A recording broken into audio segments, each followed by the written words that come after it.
السلام علیکم، آپ دیکھ رہے ہیں بول نیوز، میں ہوں مونس رضا اور میں ہوں شمائلہ ارشد۔ ہیڈ لائنز آپ نے دیکھی۔ سب سے پہلے خبر یہ ہے کہ اسلام آباد میں اندھوناک سانحے سے کئی ماؤں کی گودیں اجڑ گئیں۔ پمس اسپتال کے گائنی وارڈ میں آگ لگنے سے دنیا میں آتے ہی 14 نومولود جھلس کر جاں بحق ہو گئے۔ نرسری میں آگ شارٹ سرکٹ کے باعث لگی۔ فائر اٹینڈنٹ رپورٹ کے مطابق پلگ اوور لوڈ شارٹ سرکٹ کی وجہ بنا۔ نرسری میں فائر اور لائف سیفٹی انتظامات مقررہ معیار کے مطابق نہیں تھے۔ ابھی تو پیدائش پر بانٹی گئی مٹھائی کی چاشنی زبان پر موجود تھی۔ کوئی نانی، کوئی دادی تو کوئی ماں اور باپ بننے کی خوشی پر سجدہ شکر تھا۔ اللہ پاک نے تو سب سے پہلے اولاد دی ہے 4 سال بعد۔ نرسری میں بیٹے کو ڈالا ہے، ڈالنے کے بعد 5:30 پونے 6 بجے نرسری میں آگ لگ جاتی ہے کہ گلے میں گرتے آنسوں کی کڑواہٹ نے خوشیوں کو تاحیات غم میں بدل دیا۔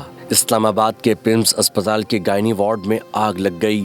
ننھے جسم دیکھتے ہی دیکھتے سوختہ ہو گئے۔ ایک ڈاکٹر کا ایک بال نہیں جلا، صرف بچے جلنے تھے۔ میں نہیں مانتی۔ اس کے 2 گھنٹے بعد یہاں پہ ریسکیو آئی ہے، 4 گھنٹے بعد پولیس آئی ہے۔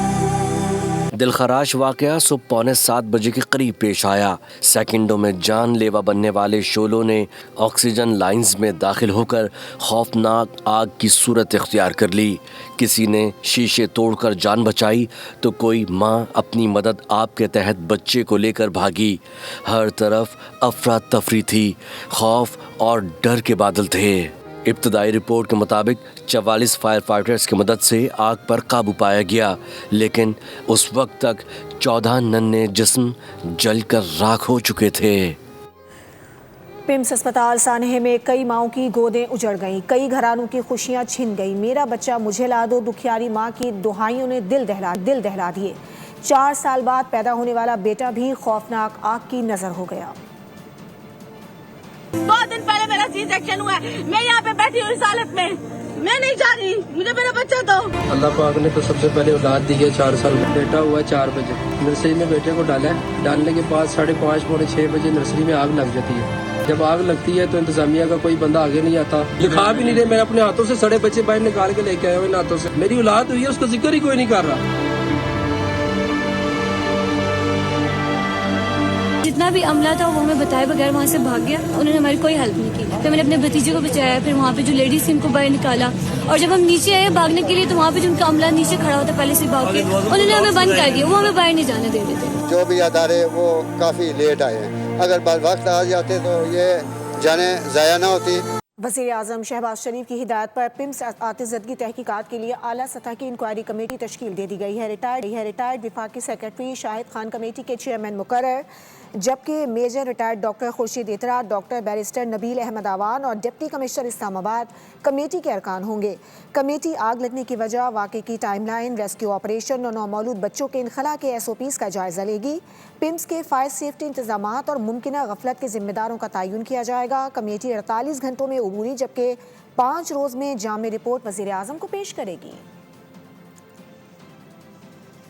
پمس اسپتال میں جاں بحق ننھے بچوں کی فہرست بول نیوز نے حاصل کر لی ہے۔ افسوسناک واقعے میں آسیہ بی بی کے جڑواں بچے بھی ماں باپ کی گود ویران کر گئے۔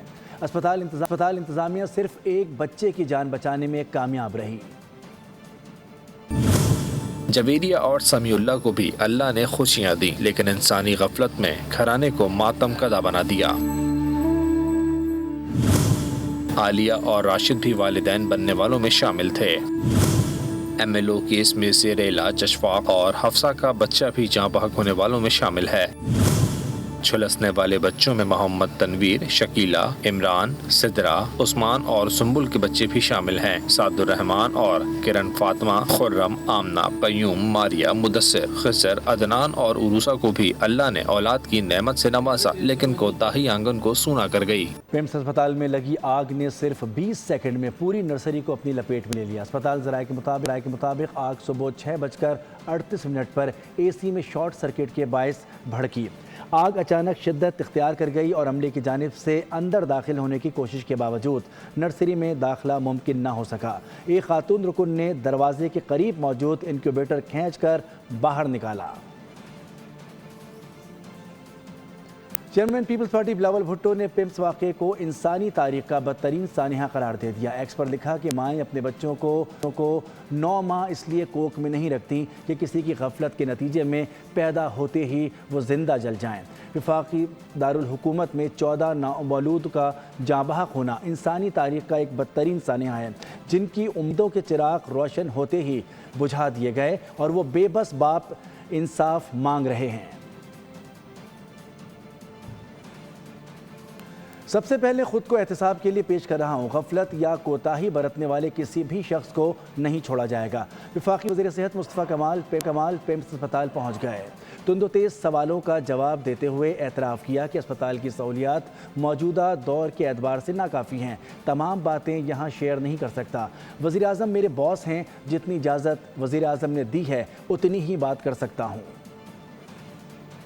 اسلام آباد کی تاریخ کا، ملک کی تاریخ کا دل خراش واقعہ ہے۔ سب سے پہلے تو میں اپنے آپ کو احتساب کے لیے میں نے پیش کیا ہے، جو میرے سپیریئرز ہیں ان کو جو بھی غلطی کا اور کسی بھی کوتاہی کا مرتکب ہوگا اس کو نہیں چھوڑیں گے۔ یہ نہیں بھی واقعہ ہو تو لوگوں کو یہاں پر پریشانیاں اس اسپتال میں ہیں۔ یہ 250 سے 300 OPDs کے لیے اسپتال بنا تھا، ابھی 9,500 لوگ آتے ہیں۔ یہ صرف آپ کو پروسپیکٹیو کو صحیح کون کہہ رہا ہے کہ یہاں پر سب چیزیں جو ہے وہ بالکل A1 کلاس ہے، آئیڈیل ہے، نہیں کہہ رہا نا، میں تو کبھی نہیں کہتا یہ والی بات۔ میں بہت ساری چیزیں ابھی جو ہے مجھے پرائم منسٹر نے کہہ رکھا ہے کہ مجھے اس پہ بات نہیں کرنی ہے۔ پیپلز پارٹی نے مصطفیٰ کمال کے استعفے کا مطالبہ کر دیا۔ شہری رحمان نے کہا کہ وزیر صحت کو خود ہی استعفیٰ دینا چاہیے، بجائے اس کے کہ آپ دوسرے صوبوں کی حکومت سے سوالات کریں کہ وہاں کیا ہو رہا ہے۔ مجموعی طور پر وفاق کے 2 اسپتال ہیں، آپ انہیں ٹھیک سے نہیں سنبھال پا رہے۔ نیر بخاری نے سوال اٹھایا کہ وفاقی وزارت صحت 2 اسپتال نہیں چلا سکتی، پورے ملک کے اسپتال ان کے کنٹرول میں ہوتے تو کیا صورتحال ہوتی؟ سوال ابھی اٹھیں گے، ہم پھر سیاست نہیں کھیلنے آئے ہیں۔ اسٹیپ ڈاؤن خود ہی کرنا چاہیے نا وزیر کو، جو ذمہ دار ہے، جو اتنی بڑی وزارت آپ لے کے بیٹھے ہیں، تو بجائے اس کے کہ آپ سوال پوچھیں کہ دوسرے صوبے میں کیا ہو رہا ہے، آپ اپنا اسپتال سنبھالیں۔ یہ ہمارا مین پبلک اسپتال ہے، تو یہ آپ سنبھال نہیں سک رہے تو بتائیے آپ کر کیا رہے ہیں؟ پوری ایک سینٹرل منسٹری چلا کے اس طرح تو کبھی نہیں ہوا، میں بھی کبھی ایسا نہیں ہوا ہے۔ بڑا دلخراش واقعہ ہے۔ میرا سوال یہ ہے کہ پورے ملک کے اسپتال ان کے کنٹرول میں ہوتے تو شاید کیا صورتحال ہوتی۔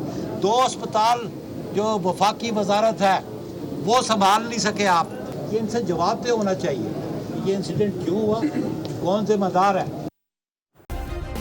سبسکرائب کریں اور بیل دبائیں تاکہ کوئی خبر رہ نہ جائے۔